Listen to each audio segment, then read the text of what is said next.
Hi everyone, as promised, I'm sending you a video on how to access and use Jamboard, which is a collaborative space that you can use in your classroom, whether it's remote, whether it's face-to-face, or whether it is blended with both face-to-face and remote.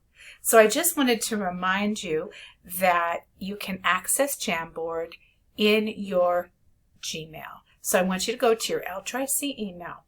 In the upper right-hand corner, you'll find the 9 dots for the Google Apps. Click on that. You can go into most any of these if you just want to go to your drive. Once you're in your drive, you click on the New button. Once the New button is open, you're going to go down to More and then over to Google Jamboard. Once you see Jamboard, you can decide what it is that you want to do with our Jamboard. So you can decide whether this is going to be something you do in groups, whether this is something that you have students do individually, and just a little bit a reminder of how you work some of the features. I'll go over those quickly, and then how to share. So let's jam. First thing that you can do is title your Jamboard. So up here we can title this. Today I'm going to title it, Let's Jam. Okay, over on the left-hand side, I can use a pen to draw. I can erase. I can also erase by hidden clear frame. If I go back to wanting to select something, I hit the arrow. The sticky note, one of my very favorite features, as you know, I can make it green or blue or pink or orange. Just to say something like, hi everyone, let's jam. And I can place my sticky note in there. I can make that big, I can make that small, I can move it around, I can do all sorts of things with it. Okay, I can also get a Google image. By the way, if I do use Google Drive for my photos, I can use my own personal photos here, or I can actually access my camera,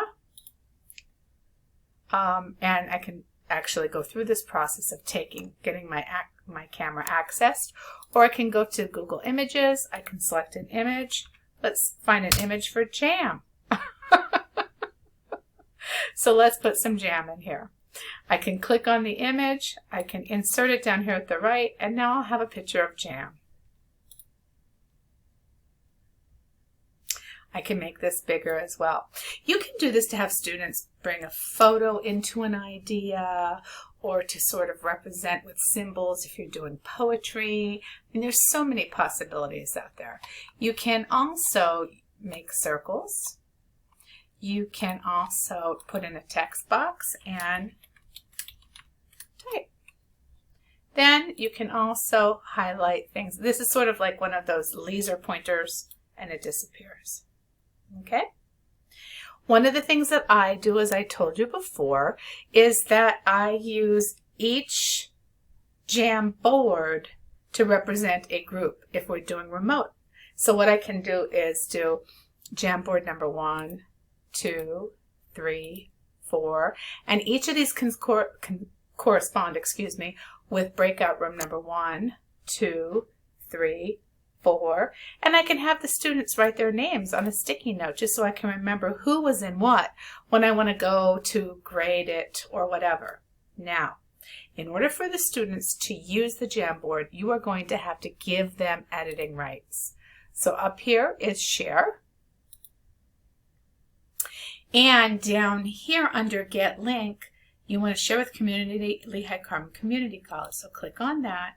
This is what's important, everyone. You want to change viewer to not just viewer so they can view a Jamboard, but they can all edit the Jamboard. Then you want to copy the link. Once this link is copied, you can either share it in your chat, in your remote Zoom, or you can place it in Canvas as an external link in a module under, where you're going to create a new part of your module, you would choose external link and basically place it in there and call it, Let's Jam, or call it Jamboard number 1. Then your students will go in, click on that link, and they'll all be able to come in and join. If you are doing a blended classroom or remote classroom, the secret then is to share the screen of your Jamboard so everyone can see everything all at once. If you have any questions, send me an email at mturano@ltric.edu, and I hope you have fun using Jamboard.